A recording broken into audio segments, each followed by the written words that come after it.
them eat it up. Go play okay, 3, 2, 1. You know I'm the hottest, you ain't never got it. Talking about She-Hulk. So stupid. Okay, we are talking about She-Hulk, and specifically She-Hulk episode 5 of what I'm assuming will be the only season of this show. So far, we've had a total of 46 minutes of television after 5 episodes. Yeah, just to be clear, by the way, Shane misrepresented me earlier in the I did. preview for the show. He's like, "Oh, because Brian really likes the show, and you know, I think it's okay," or whatever you said. I said Brian. Well, I don't know what I said, but maybe whatever it is. I don't like the show or dislike the show. I'm apathetic. There are parts, and I said it last week. There are parts that are good, and there are parts that are stupid. But what I'm getting is I'm getting this entertainment value because there's parts of it I really dislike, and I get to enjoy that like the same way you would enjoy looking at like a car crash or something. And there's parts that are legitimately funny where I laugh. So I guess there is entertainment value here, even if it's like not the intended entertainment value. Does that make sense? Yeah, no, I think it does. I mean, I actually enjoyed the whole copyright battle of this episode really because it's something that I'm deeply entrenched in and deal with on a constant basis. And so it was actually pretty interesting. And it was a nice distraction right up until they got to the point where they decided to do some man bashing per each episode as they do. Well, they got to do man bashing. It's required. It's just, listen, okay, She-Hulk is made, I believe, She-Hulk is being made for a female superhero audience. That's it. I believe that it was made specifically for that purpose. Yeah, it was made for like the Ally McBeal audience. No. I believe Ally McBeal was more middle of the road. It was made for the Sex and the City young woman audience. That adds up. I have never been able to get through a single episode of Sex and the City. I've tried like. There's the reason. If this girl wasn't the Hulk, you wouldn't be watching the show either. That's a good point. All right, so we open up with a little recap from last week because she is being sued by Tatiana, who has trademarked or copywritten, or one of the two, trademarked the name She-Hulk, and she's selling like goods and merchandise with She-Hulk's trademark. This is Tatiana, played by. I just forgot her name again. Anyway, she's awesome. Jamil. Yes, Jamil. She's actually a great actress. And this whole sequence is actually pretty fun because it showed the vapid, nonsense behind mostly it's Instagrammers and social whatever. And there's a scene coming up where she's looking at like 14 versions of the same exact thing, but they have slightly different names. Yeah. And she says exactly what I think the whole time. Like, do you need all those? Can't one of those do the same thing? So I get it. And she continues to be a fun part of the show, to be fair. Yeah. Tatiana Maslany is not the problem with She-Hulk. 100%. No. Which is, it's surprising. It's so surprising to me that the main character is actually liked, like she's where she works.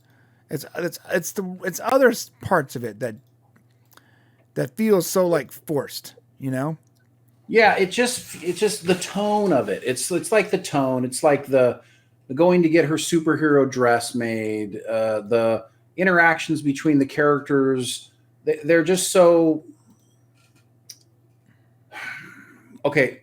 CW-ish. I guess is the right word. Yeah. Very like there's dramatic. This young person tilt to it. And I get it. Look, Disney Plus is catering to the young, and this has like young person vibes all over it. Right? Am I wrong? Yeah, you're right. But I legitimately laughed at this line when Tatiana said, "I'm sorry, little child, but the line starts back there." It's hilarious. I mean, there's some funny parts in it. Pretty funny parts, bro. And Jamil's hilarious. And Jamil's great. I love her, Jamila. And even this actress here, Ginger Gonzaga, who plays Nikki, I mean, she's got her moments, that actress right there. Yeah. She generally annoys me, but yeah, I get what you're saying. I was really glad there was no Wong in this episode. I was getting a little bit over-Wonged. Oh, were you wonged out? I was Wonged out, bro. Interesting. I was a little bit too much Wonger. I'm glad that party girl didn't show up again for another episode. She needs to be like a flavor, a sprinkling. Oh yeah, she's paprika, bro. Yeah, You gotta be bring careful. her in. Yeah, but this guy kind of was interesting.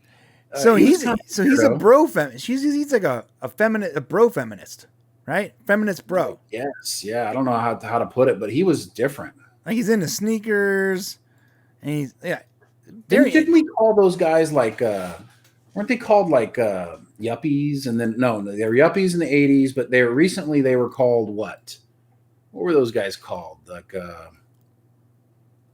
oh. Gosh dang it, I can't remember. There was recently a name for guys like this, like that were really like. Oh, they had like the pop collar and all that. Yeah, I can't remember what they called. Maybe somebody in the chat. Chad. Now we call them Chads. Yeah, I feel like all of their names are Chad, or Bryson, or Tristan.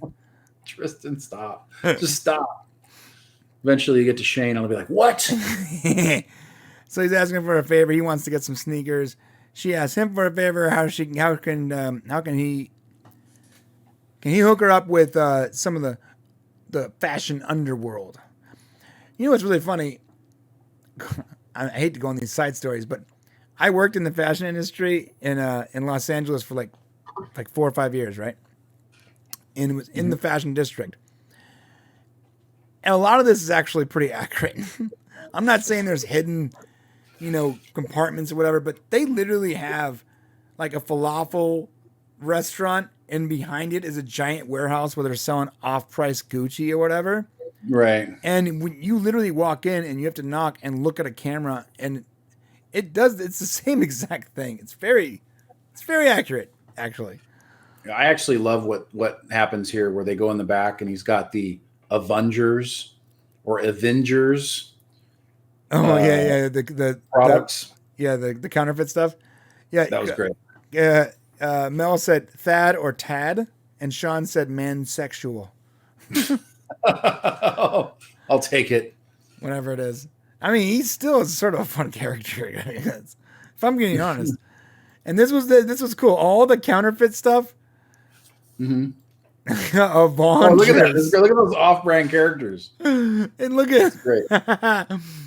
You know what? They're so smart, Disney, because if someone had already done this, they now just trademarked it. I know, but nobody's gonna buy that crap.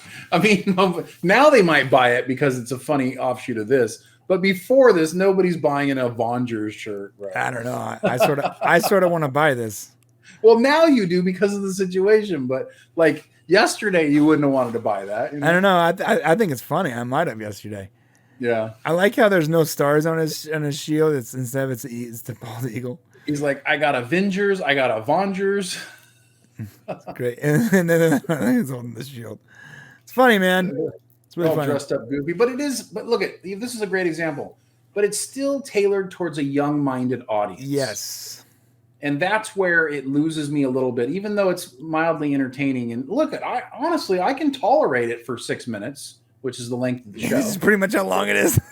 But if it was a 48-minute show, I would have been gone a long time ago. So maybe that's the magic. Yeah. Every time I see her boss talking to her, this was great. I think that's exactly how Shane's reaction the entire time he's watching this is like, yeah, it's like, why are we doing this right now? This whole scene, which is like 2 minutes of him doing this thing, is just right. it is TV magic for me. It is. Why did I pass a billboard advertising? This is how I feel. She-Hulk booty boost smoothie. It's just how it's perfect.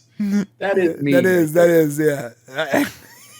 This actor is brilliant. There's really good parts of this show. That's what I'm talking about. I'm in this weird place where like there's parts of it they're so cringy and I just really dislike them, and other parts where I'm laughing my butt off. I'm like, I don't know. Right. I told you I love Madison, but you're right. She's a strong spice. Just a little paprika goes a long way. Yeah. Smoked paprika. I was actually doing great this whole episode until she went to. We'll get to it when she went to have a drink with this girl. Oh yeah. Yeah. By the way, I didn't like this character or this actress.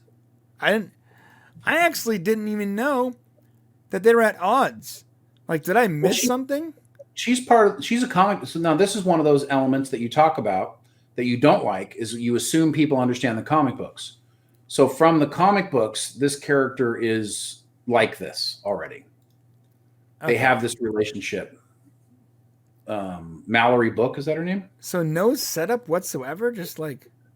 Well, a little bit. Last episode or 2 episodes ago, she like came in and she's like, the guy was like, "I don't want you here anyways," and she's like, "Fine, I'm not going to be here," and she walked out. Yeah. So not a lot. I don't know. It seems like, I mean, I guess it makes sense, considering the audience, but like, it's just overtly hostile for no reason. I guess that's her whole character. Yeah, that's not a good character. Do you think she's better than everybody else to some degree? So this character is just like Madison, but the opposite. So like Madison, Party Girl Madison is like, okay, she's fun, but sprinkle her in, sparingly. This one is like, she's not fun, and she's also a strong spice. So like, maybe just not have her very much in it at all. Well, and the purpose of her in this episode is that Jennifer Walters needs her. So Jennifer Walters as an individual has been just drugged through the mire. She doesn't know if she's She-Hulk, if she's Jennifer, and what she gets from this character at the very end gives her some sort of redemption for Jennifer, not for She-Hulk. I see. Yeah. My successful line of She-Hulk foot exfoliants. So funny. Great. She called her Shrek when she came in too, which I thought was funny. So she's basically losing the case at this point. Now they go to this fashion guy who is apparently making the uniforms and whatnot for superheroes and Avengers or whatever. Which is fine. Yeah, it's fine. But it was just flavored towards a younger, weird demographic. Yeah, it reminded me of that character from The Incredibles. Well, it didn't remind me of anything. I mean, I get what you're saying. It's the same job, but it does not remind me of that character per se. Right. I'm sorry, it's same job. Like, obviously the character in Incredibles was much, much better. Right. And then she figures out that she can use her past her Tinder profile to show that she had adopted the She-Hulk moniker prior to the trademark. So, yeah, well, and what I liked about this is that all of these guys who end up getting up there, and I complained about this last episode or 2 episodes ago, they actually had a lot of kindness towards her. They didn't make these guys look worse, putting them on the stand.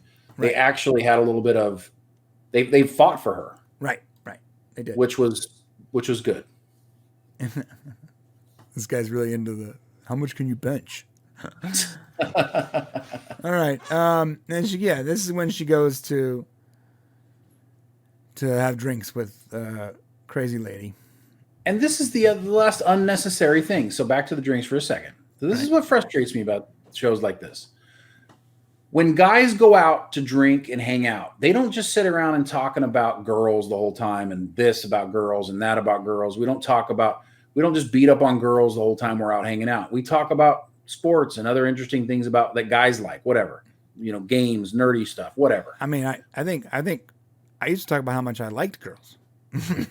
Well, I mean, granted, but when you're out doing this stuff, you don't necessarily talk about, but every time you got these girls together in this setting, they're just dissing on dudes.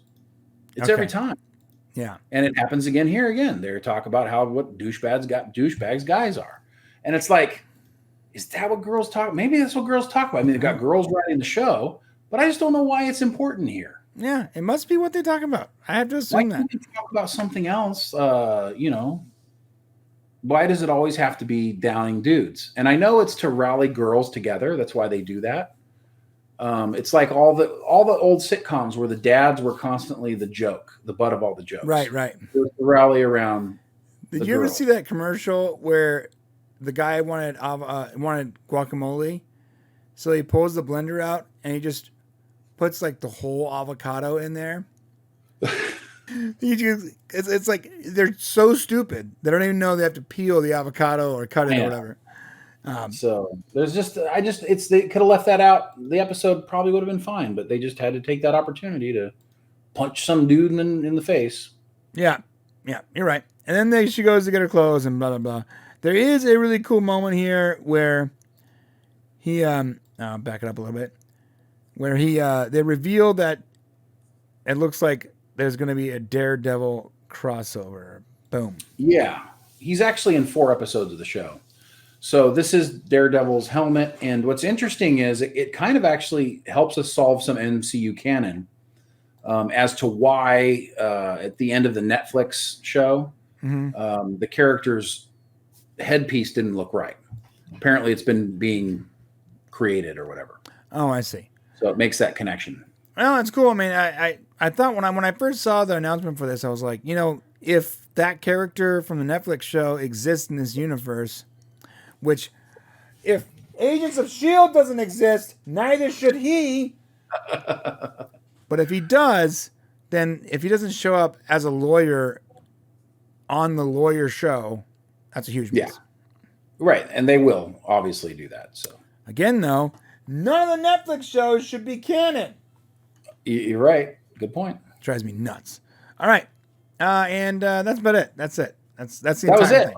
All 5 minutes of it. And then we were robbed. We had to sit through the entire art ending without an additional special ending at the end. Yeah, I got totally bamboozled myself. I was like, "Yo, what? Did I miss it?" I had to watch 2.5 minutes of credits. Yeah. But I couldn't. I actually fast forward. I lied. I fast forwarded. Wow, good for you. Not cool, guys. All right, well, that's it. Let us know what you guys thought about this latest episode of She-Hulk Attorney at Law.